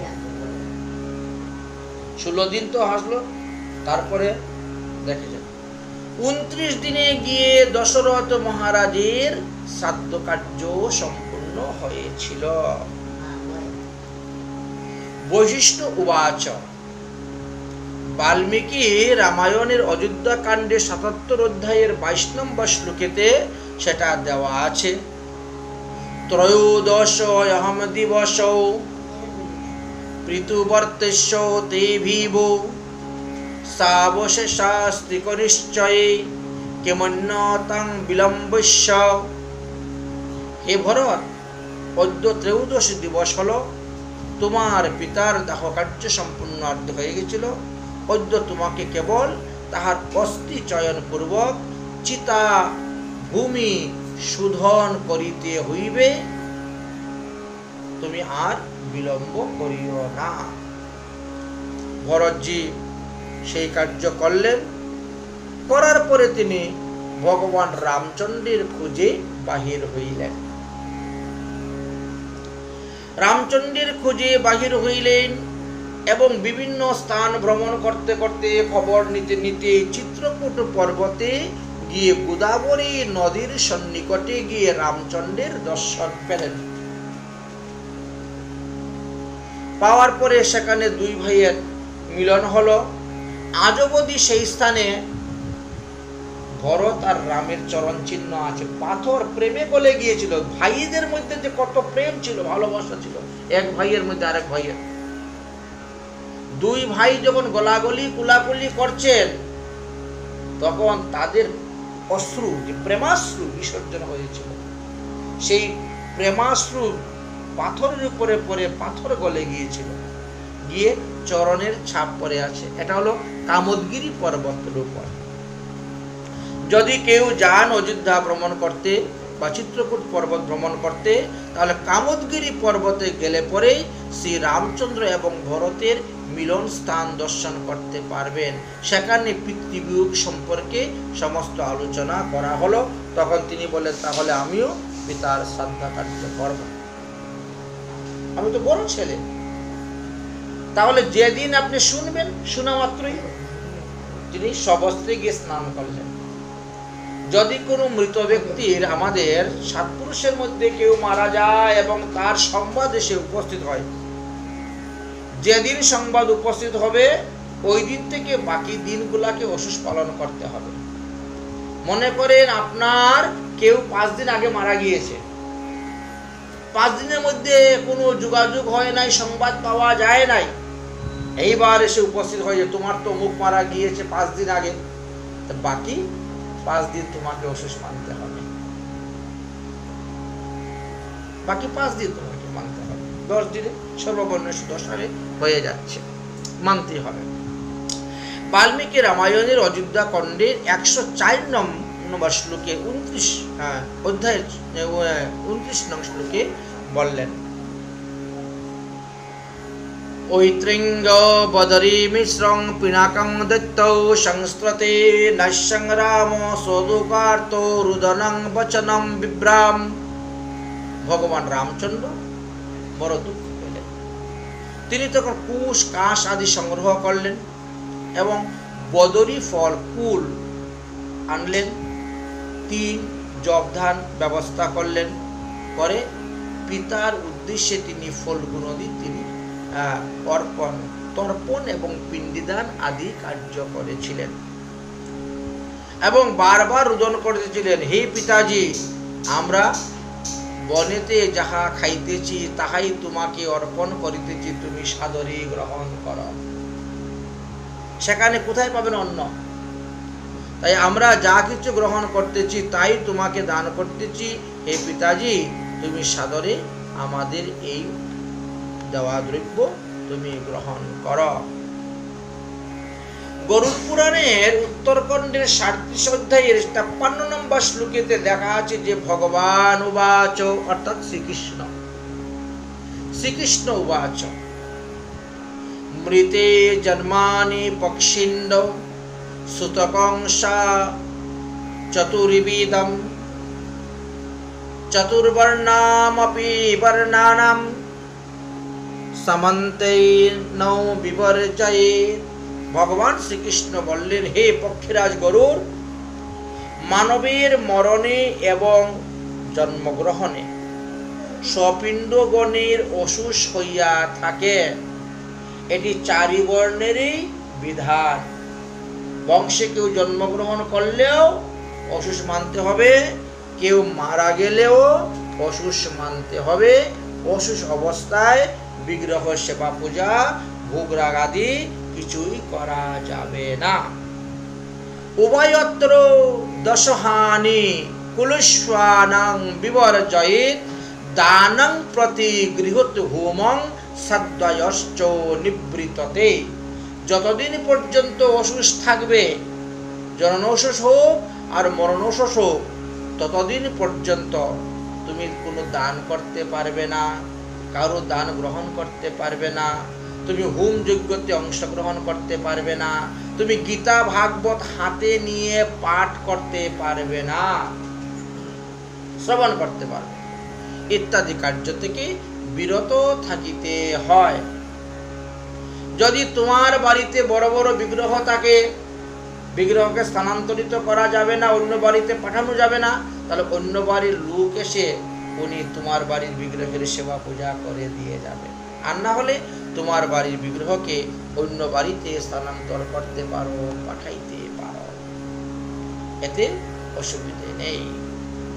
গরুড় পুরাণের আরো একটি স্থানে বিশেষ করে ব্রাহ্মণদের ক্ষেত্রে একটি বিধানের কথা বলে গেলেন, প্রসবে চ স্বপিণ্ডিদানাম ন কার্যাত সংকরম দ্বিজম দশাচ্যুতম ক্ষেত্রং মাতম অবগাহনম পিতা শুচি।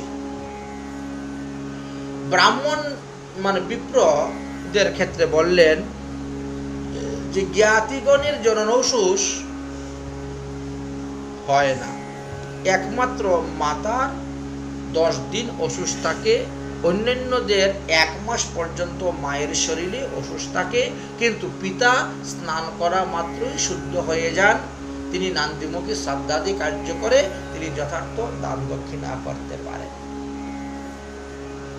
ক্ষত্রিয় বৈশ্য ও শূদ্রের ক্ষেত্রে 10 দিন অসুষ মানতেই হবে। সন্ন্যাসী, বাবাজি, নৈষ্ঠিক ভক্ত যারা, তাদের ক্ষেত্রে বললেন যে এটা মানতে হবে না। সন্ন্যাসী, বাবাজি, নৈষ্ঠিক ভক্তের ক্ষেত্রে এই কথা আলোচনা করলেন যে নৌসুচং কৃতত্বেং সদেবী পতিতেশ্চ যথামৃতে। যে সমস্ত লোক বৈষ্ণব ধর্ম অবলম্বন করে, স্বগোত্র ছেদন করে, সংসার ত্যাগ করে, গৃহ ত্যাগ করে, নৈষ্ঠিক ভক্ত হয়ে বনে বিচরণ করতেছেন, তীর্থাদিতে ভ্রমণ করতেছেন, তারা বানপ্রস্থী হোক আর ব্রহ্মচর্য হোক অথবা গুরুগৃহে বাস করতেছেন বা অবধূত পরমংশ বেশ ধারণ করেছেন, তাদের ক্ষেত্রে জন্মৌষস এবং মরণৌষস কখনো স্পর্শ করে না, তাদের ক্ষেত্রে লাগে না। তাহলে কাদের ক্ষেত্রে লাগে এই কথা আমরা জানতে পারলাম। আচ্ছা, কিছু কিছু ক্ষেত্রে দেখা গেল একদিনের অসুষের বিধান আছে।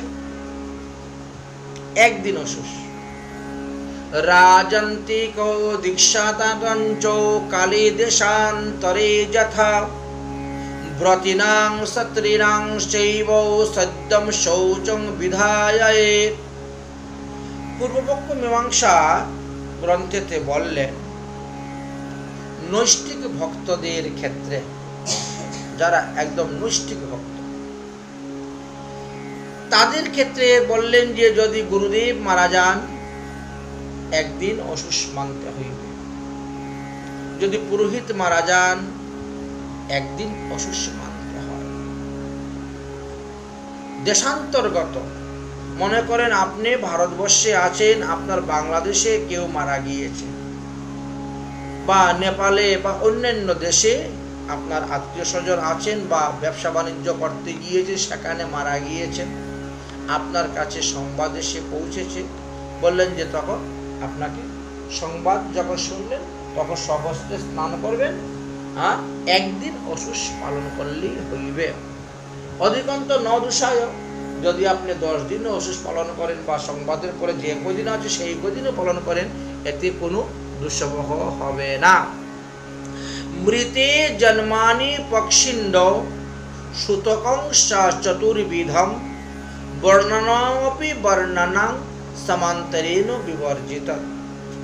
ভগবান শ্রীকৃষ্ণ বললেন, হে পক্ষীরাজ গরুর, এই মানবদের ক্ষেত্রে এই বিধানের কথা দেওয়া হয়েছে, জননে এবং মরণে সপণ্ডিগণের অসুষ হয়ে থাকবে এবং তারা এটা পালন করতে হবে। উভয়ত্র দশায়ে কুলস্বানাং বিবর্জয়েৎ দানং প্রতিগৃহ্ণানাং হোম। অতএব উভয়কে এই বিধানটাই পালন করার কথা বলে গিয়েছেন। তো সেই থেকেই আমাদের সবাই এরকম বিধান পালন করেন। আরও একটি বিশেষ বিধানের কথা কি বললেন, যে চন্দ্রগ্রহণ এবং সূর্যগ্রহণ হলেও আমাদের অসুষ, আমরা বিগ্রহ সেবা করতে পারি না। চন্দ্রগ্রহণ সূর্যগ্রহণ কালেও 4 বর্ণ আশ্রমের অসুষ হয়ে থাকে। দানে বিবাহে যজ্ঞে চ সংগ্রামে দেশ বিপ্লবে আপদ অপিহি কাষ্টানাম সদ্যম শৌচং বিবর্জয়েৎ। হ্যাঁ, কোন বিশেষ বিশেষ ক্ষেত্রের কথা আলোচনা করলেন। যদি মনে করো বিবাহের দিন ধার্য হয়ে গেছে, কোনো অনুষ্ঠানের দিন ধার্য হয়েছে, সংকল্প করিয়া আপনি সেই অনুষ্ঠানের দিন ধার্য করে কাজ করেছেন, এর মধ্যে হঠাৎ দেশ রাষ্ট্র বিপ্লব বা দেশ বিপ্লব বা কোনো বিপদ হয়েছে, অসুষ হয়ে গেছে, বলছে তখন আপনাকে একদিনই অসুষ পালন করে সেই কার্যটা করতে পারেন, অন্যত্র নয়। সদ্যব্রতী নাচন বিদ্যুৎ পার্থিব বশ দ্বিজয়ম সশৌচম সন্মকায়নম সর্পাদি মরণে যথা। যাহারা সদাব্রতী, যাহারা বজ্রপাতে মারা গিয়েছে বা আগুনে বিদ্যুৎ তাপে মারা গিয়েছেন, ব্রহ্মশাপে যারা মারা গিয়েছেন, বা সর্পাঘাতে যারা মারা গিয়েছেন, অগ্নিতে পুড়ে যদি কেউ মারা যায়, তাহলে সদ্য শৌচর কথাই বিধান দেওয়া আছে, একদিন অসুষ পালন করলেই হয়ে যাবে। আদিত্যম গ্রহণে প্রাপ্ত পূর্ব জাম চতুষ্টয়ম ন কুজ্জাতক ভোজনং বিদ্বানম কুজ্জাতম আচ্ছন স্মাতম ভোজনম। সূর্যগ্রহণ উপস্থিত হইলে সূর্যগ্রহণ আরম্ভ হওয়ার 12 ঘন্টা আগের থেকে ভগবানের সেবা পূজা বন্ধ, ঠাকুর স্পর্শ করা যাবে না। চন্দ্রগ্রহণ আরম্ভ হওয়ার 8 ঘন্টা আগে থেকেই সমস্ত বিগ্রহ সেবা পূজা বন্ধ, ঠাকুর ঘরে যাওয়া যাবে না, ঠাকুরের সেবা পূজা করা যাবে না। 9 ঘন্টা, চন্দ্রগ্রহণে 9 ঘন্টা, সূর্যগ্রহণে 12 ঘন্টার কথা বলে দিয়েছে। সেই সময় ভোজন করাও নিষিদ্ধ আছে। ভোজন করলেও আমাদের অধুগতি হয়, ঘুমালেও অধুগতি হবে। সূর্যেন্দ্র গ্রহণে যাবৎ তাবৎ কুর্যাম জপাদিকম, যতক্ষণ গ্রহণ চলবে ততক্ষণ হরিনাম জপ করবেন। গীতা ভাগবত কথা শ্রবণ করে হরিনাম জপ করবেন। নো স্বপ্নেন চ ভুঙ্ক্তিত্বম স্নাতম ভুঞ্চতি মুক্তয়ে। এবং গ্রহণ শেষ হওয়ার পরে স্নান না করে কিছু খাবেন না। গ্রহণ চলাকালীন সময়ে তোমার শরীরে যতগুলা বস্ত্র আছে সেই সবস্ত্রে তোমাকে স্নান করতে হইবে। যতক্ষণ সূর্যগ্রহণ চলবে বা যতক্ষণ চন্দ্রগ্রহণ চলবে ততক্ষণই হরিনাম জপ করবেন, কখনো নিদ্রা যাইবেন না। আর গ্রহণ সমাপ্ত হওয়ার সঙ্গে সঙ্গেই আপনি স্নান করবেন, সবস্ত্রে স্নান করে তারপরে সেবাদি গ্রহণ করবেন। আর না হলে কিন্তু আমাদের অনেক প্রত্যয় হয়। যেমন কি লেখা আছে, নিদ্রায়াং জায়তে রোগী মূত্রে দরিদ্র মাপনুয়াত পুরুষে কৃমি জুনিং সা মৈথুনং গ্রাম সকরম অভগ্নিশ্চ ভবেত সর্পম বদেশ্চ নরকং ব্রজেত। অর্থাৎ গ্রহণের সময় যদি কেউ নিদ্রা যায় তাহলে তার চিররোগ হয়। একটা রোগ শেষ হইতে না হইতে আরেকটা রোগ আরম্ভ হয়ে যাবে, একটা রোগ ভালো হইতে না হইতে আরেকটা রোগ আরম্ভ হয়ে যাবে। গ্রহণ চলাকালীন সময়ে যদি কেউ প্রস্রাব করতে যায়, প্রস্রাব করে, তাহলে তার দিন দিন ধন হানি হবে এবং তিনি দরিদ্রতা প্রাপ্ত হইবেন। গ্রহণ চলাকালীন সময়ে যদি কেউ পায়খানা করতে যায় করে, তাহলে তাকে দেহান্তে কৃমিজনিতে গিয়ে জন্মগ্রহণ করতে হবে। গ্রহণ চলাকালীন সময়ে যদি কেউ স্ত্রী সহবাস করেন তাহলে তাকে গ্রাম্য শকুর হয়ে জন্মগ্রহণ করতে হবে। গ্রহণ চলাকালীন সময়ে যদি কেউ তৈলমর্দন করেন শরীরে তাহলে তাকে কুষ্ঠরোগগ্রস্ত হইতে হইবে। গ্রহণ চলাকালীন সময়ে যদি কেউ ভোজন করেন তিনি অধোগতি প্রাপ্ত হইবেন। গ্রহণ চলাকালীন সময়ে যদি কেউ অসৎ কথা বলে, অশ্লীল কথা বলে, গালিগালাজ করে কাউকে, তাহলে পরজন্মে তিনি উগ্র সর্প হয়ে জন্মগ্রহণ করবেন। গ্রহণ চলাকালীন সময়ে যদি কেউ প্রাণীহিংসা করে তাহলে তার নরগতি হয়ে থাকে। সুতরাং গ্রহণ সমাপ্ত হওয়ার সঙ্গে সঙ্গেই আপনি স্নান করবেন, দান করবেন, ভগবানের নাম সংকীর্তন আদি করবেন। গ্রহণ সমাপ্ত হওয়ার পরে যদি স্নান না করেন তাহলে আগামী গ্রহণ পর্যন্তই আপনি অসুষ, আপনার হাতের জল অন্য ভগবান গ্রহণ করবেন না, আপনার অধিকার নাই। বালো বৃদ্ধা তুরায়ান্তম গ্রহণে জামাতে পূর্বকম জামুন নিষিদ্ধম। আমাদের মতন যারা আছেন তাদের জন্য তো 9 ঘন্টা আগের থেকে খাওয়া দাওয়া নিষেধ। আর যারা একেবারে বৃদ্ধ, যারা শিশু বালক, যারা আতুর রোগগ্রস্ত, তাদের জন্য বলছেন 3 ঘন্টা, গ্রহণ স্পর্শ হওয়ার 3 ঘন্টা আগের থেকেই ভোজন বন্ধ করে দিবেন। সর্বসাম এব বর্ণানাম সুতকম রাহু দর্শনম শৌচলৈব তু ভুঙ্ক্তিব্য স্নানম সুতকা কল্পতম বর্জয়েত। সে ব্রাহ্মণ হোক, ক্ষত্রিয় হোক, বৈশ্য হোক আর শূদ্র হোক, 4 বর্ণের যে কোনো লোক, স্ত্রী পুরুষ নরনারী, সকলকেই গ্রহণকালে অসুষ লাগে। অতএব সবস্ত্রে স্নান করিয়া আপনি শুদ্ধ হইবেন। মুক্তং যস্তু ন কুর্বতং স্নানং গ্রহণম সুতকে সৌসুতকি ভবেতি ব্যাদম যাবৎসা পরিগৃহীণাম। যিনি গ্রহণ মুক্ত হওয়ার পরেও সবস্ত্রে স্নান করেন না, পরবর্তী গ্রহণ পর্যন্ত তিনি ঠাকুর সেবা কার্য থেকে বঞ্চিত, তিনি অসুষ, তিনি অপবিত্র, তার হাতের সেবা পূজা ভগবান গ্রহণ করবেন না। সংক্রমণে গ্রহণেশ্চৈব ন স্নানাতং যতো মানবা সপ্ত জন্মাসু কুষ্টিং স্বাদো দুঃখ ভাগিন সর্বদা। যারা গ্রহণের পরে স্নান করেন না তাদেরকে পর 7 জন্ম কুষ্ঠরোগগ্রস্ত হয়ে জন্মগ্রহণ করতে হয় এবং তারা দিন দরিদ্রতা লাভ করে থাকেন। অতএব যে ব্যক্তি চন্দ্রগ্রহণ বা সূর্যগ্রহণ চলাকালীন সময়ে ভোজন করেন তার অরুদত্থ নামক নরকে গিয়ে বাস করতে হয়। সে উদরী গুল্ম রোগগ্রস্ত হন এবং কান দন্তহীন মনুষ্য হইয়া তিনি জন্মগ্রহণ করেন। এই জন্য সাবধান, একটু ভুলের জন্য 7 জন্ম পর্যন্ত আমাদেরকে এই রোগগ্রস্ত হয়ে ভোগ করতে হবে। এটাও একটা অসুষ। তদা প্রবৃতি তা শৌচং দেব কর্মং ন কার্যয়েত। সর্বপ্রকার অসুষ অবস্থায় কোনো প্রকারের দেবদেবীর পূজা করা যাবে না, কোনো দেবদেবীর পূজা করা যাবে না। যত প্রকার অসুষের কথা আমরা আলোচনা করে আসলাম সবগুলাই। অতএব এই দিকে লক্ষ্য রেখে আমাদেরকে চলতে হবে, কারণ এইগুলা হলো ধর্মের অঙ্গ। দেহকে শুদ্ধ রাখা, দেহকে পবিত্র রাখা ধর্মের একটি অঙ্গ। এই পর্যন্ত আমরা আস্বাদন করলাম। আগামী কল্য অসুষ সম্পর্কে আমরা আরও বিস্তারিতভাবে আস্বাদন করব। আজকের মতন ভাগবতীয় কথা আমাদের এখানেই বিশ্রাম।